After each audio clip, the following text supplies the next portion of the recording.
धन्यकार जी। फिरोजपुर के इस मंडी मैदान में यहाँ सत्संग का भाव यही, हर कोई जो श्रवण कर रहा है कि ये परमात्मा के ऊपर ही जीवन को आधारित रखना है। ये जगह का जैसे नाम भी है फिरोज, तो अगर हम उसको उस तरह देखें कि फिर हर रोज़ हमने क्या करना है कि ये परमात्मा ही जो पहले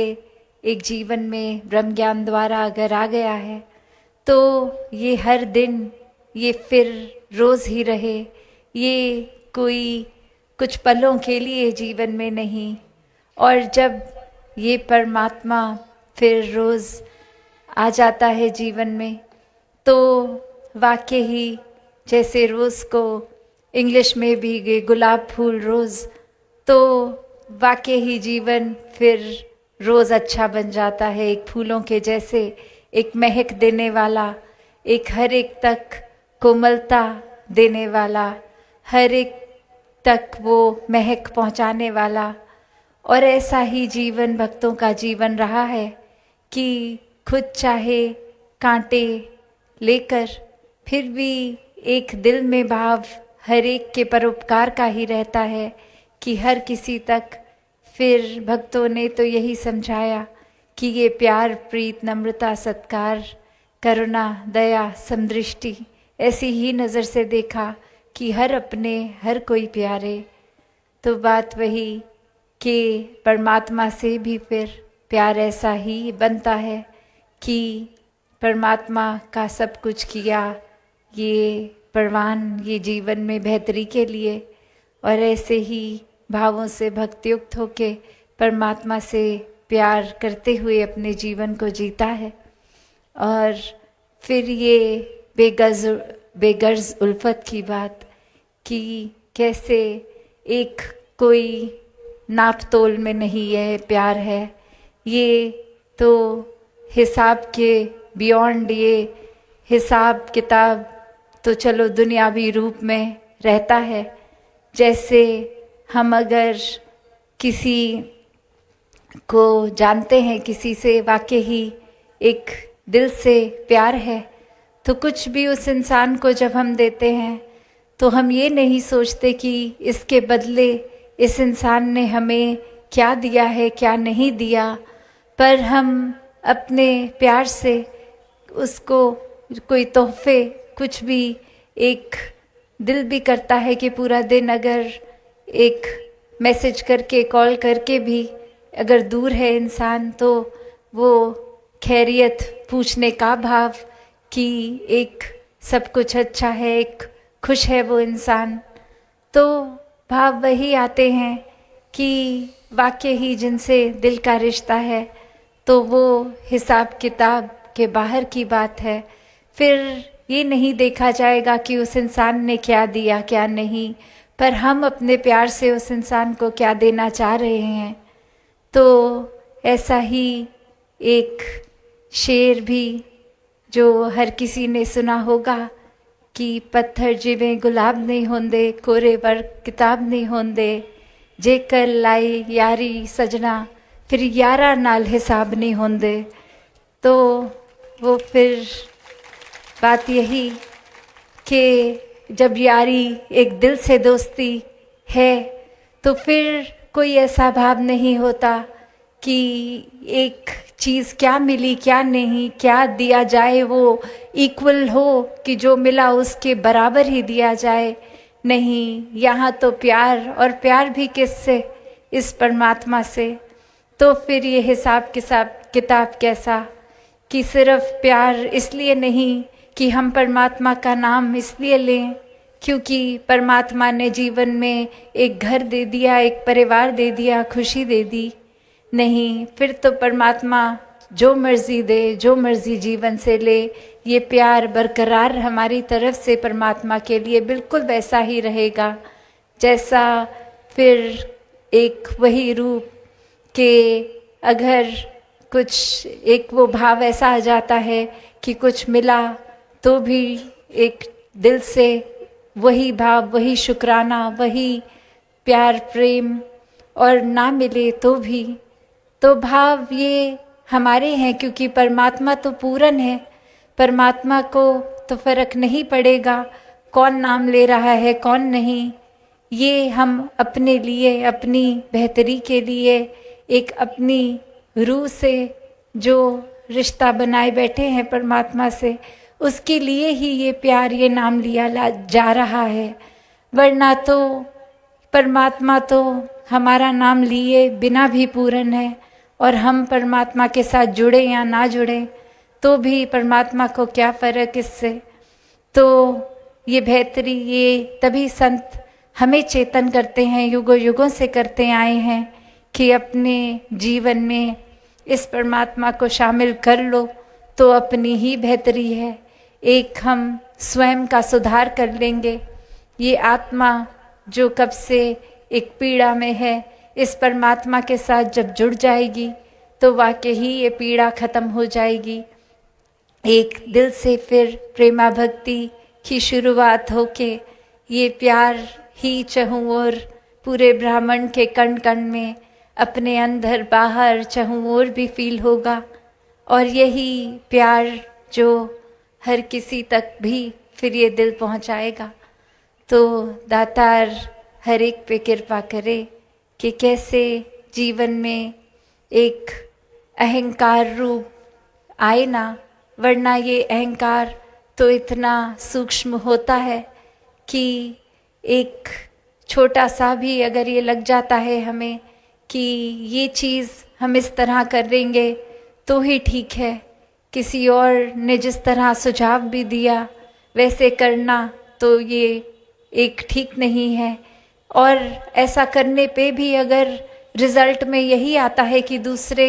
इंसान का एक तरीका वाकई ही कामयाब अगर नहीं होता और हमारे वाला बिल्कुल ठीक हुआ, तो ये मन कैसे अपने ही एक तरफ उड़ान भर लेता है और वही मन में घमंड कि देखा हमने जो किया वही ठीक रहा, वरना वो कर लेते तो वो ये चीज़ तो ठीक भी ना होती। और ऐसे ही फिर अपने मन में खुद को ही ग्लोरीफाई कर लिया, एक खुद को ही इतना ऊंचा दर्जा दे दिया, एक फिर उस तरह मन बन जाता है कि देखो अगली बारी भी अगर ऐसे होगा तो हम अपनी ही सुनेंगे, दूसरे की नहीं। तो बात वो नहीं कि इस समय क्या हो गया, क्या ठीक रहा क्या नहीं, पर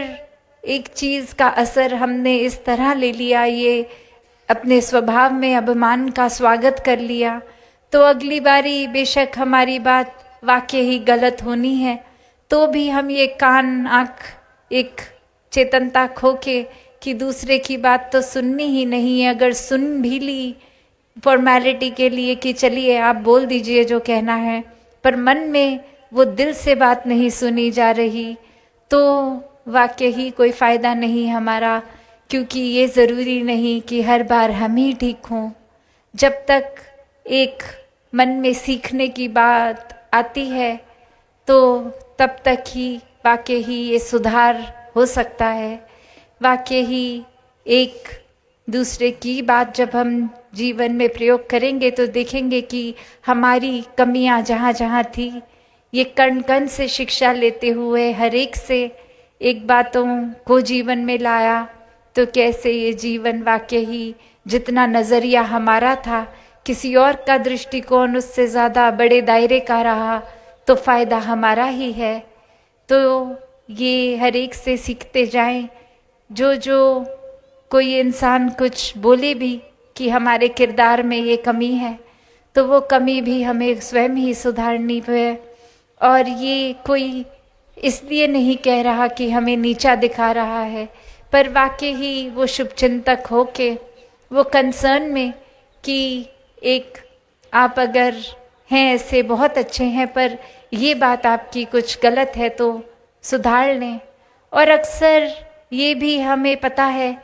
कि किसी को कुछ बातें तो कहनी भी नहीं पड़ती, हम अपने स्वभाव को इतने सालों में इतने अच्छे से जान लेते हैं कि ये भी पता है मेरी ये गलती है, मेरे एक नेचर में स्वभाव में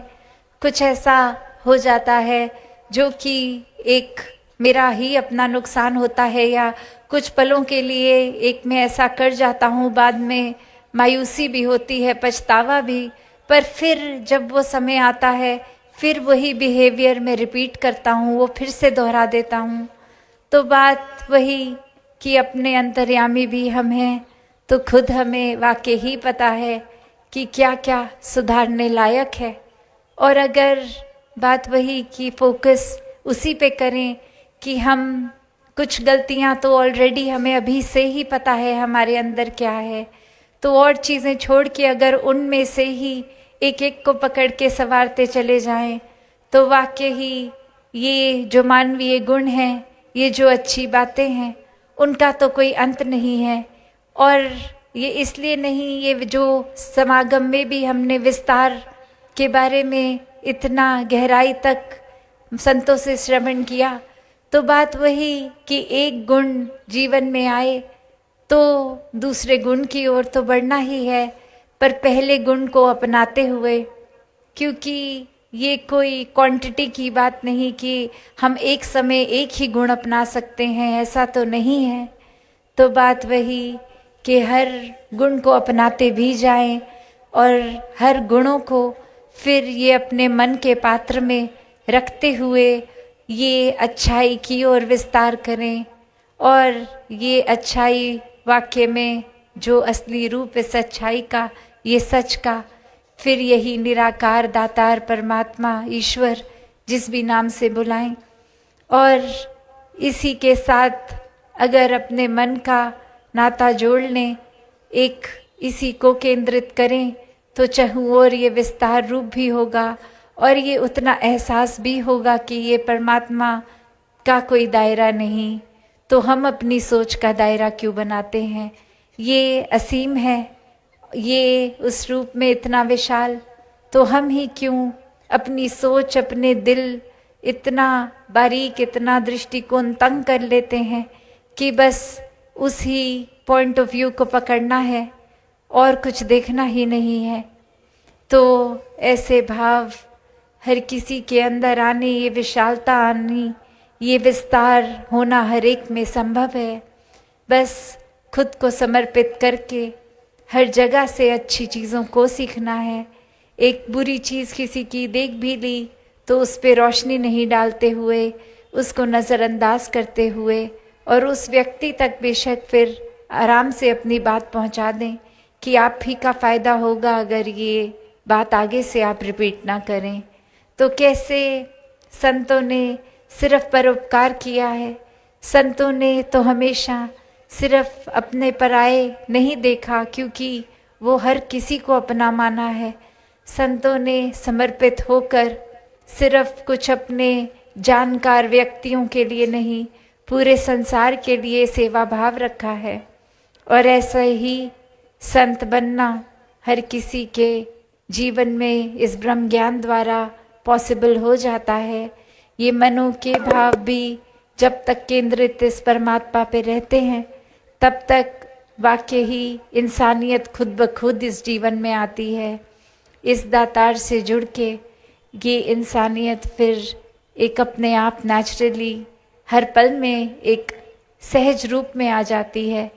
फिर किसी पल में ये नहीं सोचना होता कि इस पल में अब हम क्या करें। वाकई ही परमात्मा है तो हर पल में कैसा रिएक्शन होगा वो एक नेचुरल रिएक्शन होगा, फिर वो बुरा हो ही नहीं सकता, वो किसी को दुख देने वाला, किसी को चोट देने वाला हो ही नहीं सकता। तो ये प्यार एक इस तरह जीवन में फिर आ जाता है जो बिना हिसाब किताब के, ये बेगर्ज, ये सेल्फलेस होके, अनकंडीशनल होके होता है। फिर ये दूसरे के ऊपर निर्भर नहीं कि वो आगे से दे, नहीं तो संसारिक रूप में तो ये गिव एंड टेक की बात आती है कि जिसने जैसा व्यवहार किया हमने भी सामने से वैसा कर दिया। कोई प्यार से मिला तो प्यार से मिल लिया, किसी ने गाली गलोच करके कड़वे बोल दिए तो हमने भी ऐसा गुस्से में आगे से कह दिया। अगर किसी ने कुछ तारीफ कर दी तो आसमान पे चढ़ गए, और एक भी बात हमारी किसी को ना ठीक लगी और उन्होंने कह दिया ये गलत है, तो बस उस इंसान को तो एक जीवन में कांटा ही मार दिया उस पे कि बस अब इसकी शक्ल तक नहीं देखनी। तो ऐसा प्यार तो किसी भी संत ने, किसी भी पीर पैगंबर ने नहीं सिखाया। भक्तों ने हर एक तक ऐसे भाव रखे हैं कि किसी को जज ही नहीं करोगे तो फिर वो प्यार उनके लिए रहेगा ही रहेगा, वो सत्कार रहेगा। और अगर दिल दिमाग किसी को उस तरह उस पैमाने में देखना भी चाहें कि अब हम इसको एक बैठकर देखते हैं, इसके ऊपर टिप्पणी करते हैं, तो वहीं एक खुद पे ही उस समय नज़र डाली जाए कि अगर हम इस जगह आ जाएं और सब लोग हम पे टिप्पणी करके हमें जज करने लग जाएं तो हम तो वहाँ खड़े होने लायक भी नहीं होंगे। तो